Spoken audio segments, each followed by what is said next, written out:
ஒரு பிசினஸ் பண்ண போறீங்கன்னு நீங்க முடிவு பண்ணிட்டீங்கன்னா அதுல ஆரம்ப கட்டத்துல ஃபெயிலியர் ஆகும்ன்றத மைண்ட்ல பிக்ஸ் பண்ணிக்கோங்க.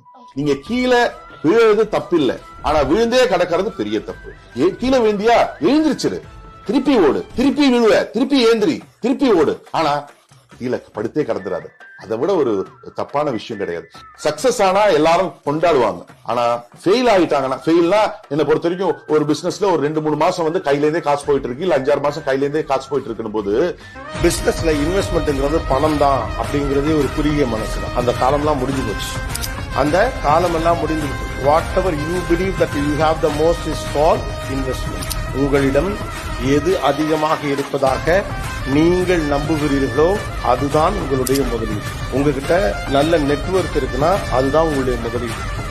என்னிடம் அந்த துறைசார் அறிவு மற்றவர்களை விட கூடுதலாக இருக்கிறது என்று உங்களுக்கு புரிந்திருந்தால் அதுதான் உங்களுடைய முதலீடு.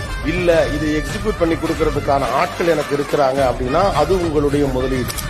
இல்ல இந்த துறையினுடைய மிகச்சிறந்த வல்லுநரை என்னால இதுக்குள்ள அட்வைசரா போட முடியும்னா அதுதான் முதலீடு. அதுக்கு மேல அதை கன்ஸ்ட்ரக்ட் பண்ண வேண்டியதான். பணம் மட்டுமே முதலீடு என்று கொண்டு பல்வேறு ஐடியாஸ் அப்படியே ஹோல்ட் பண்ணிட்டு அப்புறம் பின்னால யாராவது அதை செய்யறப்ப ஐயா என்னால அதை செய்ய முடியாம போயிடுச்சுன்னு ரெக்ரெட் ஆகாது.